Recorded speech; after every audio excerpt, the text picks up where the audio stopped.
varpaita varoen. Se on ihan sairaan nopea.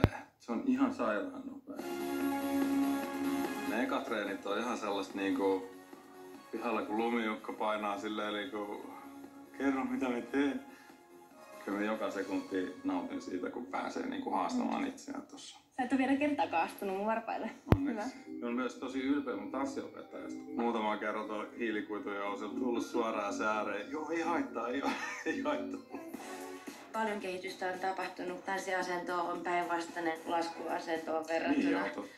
Viimeiset 10 vuotta molemmat jalat on tiukasti sidottuna siihen yhteen lankupätkään. Nyt yhtäkkiä ne jalat on irti siitä laudasta. Niiden kanssa pitäisi tehdä tosi paljon juttuja. Sen sijaan, että oot niinku mahdollisimman virtaviivainen, niin pitäisi ollakin niinku yhtäkkiä tosi auki.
Vau, mikä veto, Matti ja Katri. Täällä meinaa katto irrota.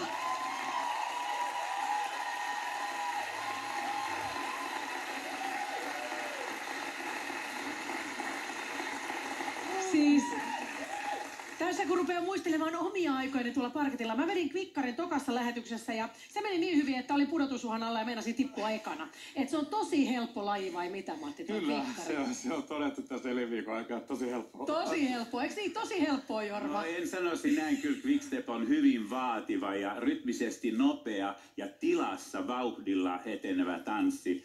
Et nyt me nähtiin jotain aivan uskomatonta.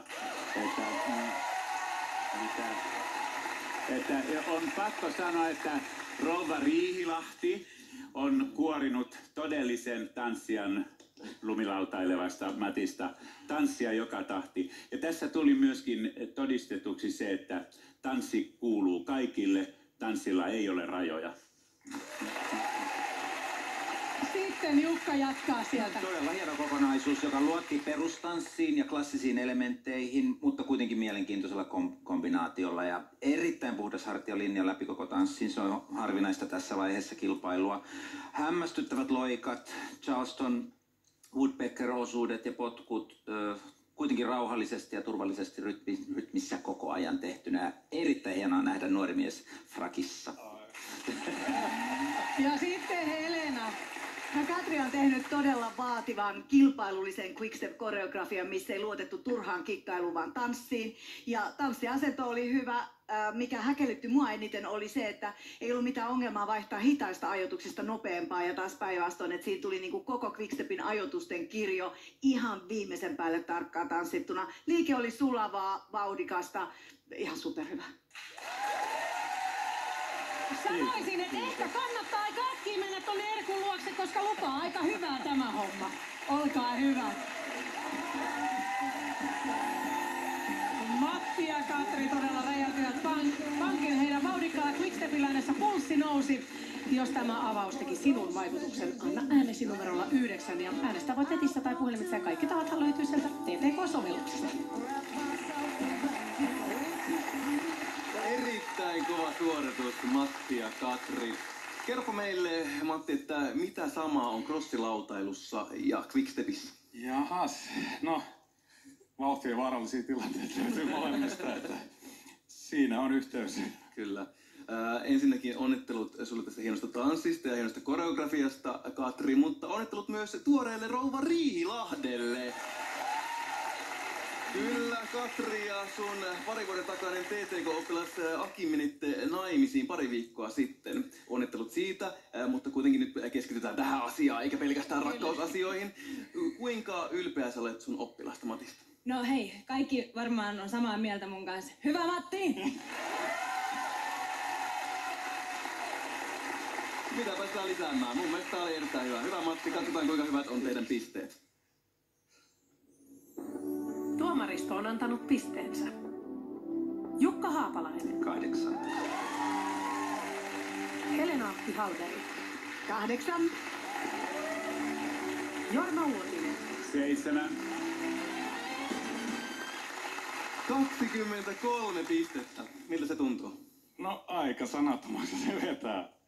Mä pyytäisin sulta kuitenkin muutaman sanan vielä ennen kuin päästään. Nimittäin mua kiinnostaisi tietää, että mikä on teidän ensi viikon tanssilaji. Se on breakdance, ei kun cha-cha-cha. Mä mietin, että nyt on tosi uutta breakdance, mutta siis cha-cha-chata nähdään. Kyllä. Loistavaa. Kiitokset tämän viikon tanssista ja onnittelut teille. Seuraavaksi parketilla porhalletaan Jaivin tappiin.